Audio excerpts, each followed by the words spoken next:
Hello everybody, thank you for clicking on this video. My name is Mickeyn and today we are going over, as the clickbaity title suggests, 3 main steps to finding your art style. It gets talked about a lot and the question gets asked a lot, or at least for me, a lot of people will ask me, well, how did you go about finding your style, or what elements from things did you take that helped you get to where you are right now in your style? And my whole thing is, as time went on, I just kind of became more comfortable as an artist, and that made me want to explore what I could do with my art. But I never really had a clear vision up until, I want to say, maybe last year. A lot of people told me in school that one of the key defining things for me with my art was drawing female characters. Like, they could look at a lineup of characters and they could tell that I was the one who drew it because it was a girl. And I was like, I don't hate that idea, but because I do enjoy drawing female characters, but I do want to be known for more outside of drawing girls. So I set out to try and have a definitive style. And I'm gonna be, well, these points are more from what I've learned and what I've picked up over this journey of finding my quote unquote style. And now I feel like I have something where people truly can recognize my style, more so my subject. So we're going to go ahead and dig right into that. And we're going to go over the first point. The first point being knowing what you want to draw. With that, finding a subject. Now, this is kind of like a broad statement, so I'm going to try and break it down and make it so that way you can look into something that you really want to do. So let's say you want to get into, let's say, animation. What kind of animation do you want to do? And what subject in animation do you want to work on? Do you want to do backgrounds? Do you want to do character designs? Do you want to do prop design? Do you want to do character designing for film animation? Do you want to do character designing for television animation? Because those are pretty different. Now, do you want to just do environments? Do you just want to paint environments? Do you want nothing to do with characters at all? There are people who are like that. Do you want to get into video games? What do you want to do with your artwork?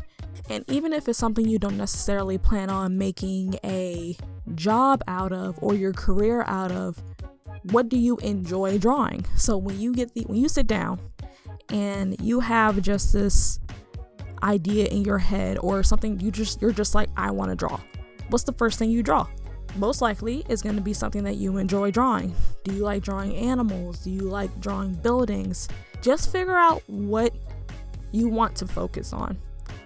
And that'll help trim the fat kind of and make sure you're focused on that thing. And if you focus on that thing, you'll be better able to kind of hone in on what you're trying to do. You'll better be able to visualize what exactly you're trying to do versus focusing on so many other things and kind of being distracted from what you really, really want to do. So that would be the first step, just knowing what it is you want to draw. So the next step would be, and these next 2 points are going to play pretty much directly into themselves because they're very much so the same thing, but, well, and in some ways not, but we'll figure that out as I attempt to explain this to you. So what you want to do, you want to find your 3 favorite artists, but they have to be in your expertise, or what you want to be your expertise. For example, I want to design characters. So I have 2 artists that are in my main subject, I'll call it. My subject being character design. And then I have 1 classical artist that I call, somebody you would call like the masters that I pull from. You don't have to have a classical artist in there, but that's just my rule of thumb. When teaching this to my students, I tell them, pick 2 modern people that you really want to look like, and then 1 other person that you can learn from, that's from like that you would consider one of the masters. So for me, my 2 modern artists were Akira Toriyama from the Dragon Ball series, or Dragon Quest, or Chrono Trigger or whatever you may know him from, Dr. Slump even, but mainly from Dragon Ball. And then my other modern artist is Hirohiko Araki from the JoJo series. Amazing work. The way he can break bones and form them in a way that's readable. Still, kind of. I love it. And I want to be able to imitate that one day. And my favorite classical artist that I try to learn from, his name is Alphonse Mucha. He is mostly credited with the Art Nouveau style. Very beautiful, very flowy. In high school, I did my best to replicate him as much as possible, but I didn't know how to properly do it at the time. But if you look at any of my high school work, the influence is very clearly there. So now this is actually like the perfect segue into the next point. In our next point will be referencing / studying your heroes, which for most people will probably translate into copying these photos, which is not what I want you to do. You can copy it, but you have to do it in a way that you will learn what this artist is doing. What about this artwork works? Why do you like it so much? What do you love about it? What do you want to imitate from it?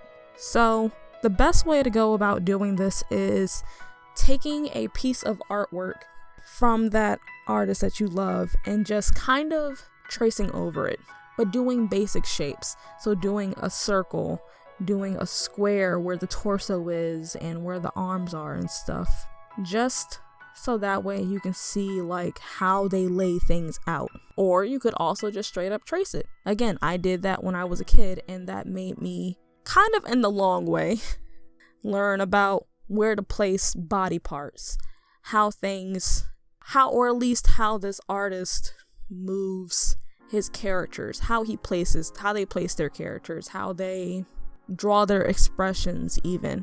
And you don't have to do this with just these three artists. If you see a piece of artwork that you like, but it isn't from your main three, that's fine too. You can break down that artwork as well. But the quickest way to finding your style, just to kind of wrap this up, the quickest way to finding your style is knowing what you want to draw, finding artists that do that well, and then referencing their art.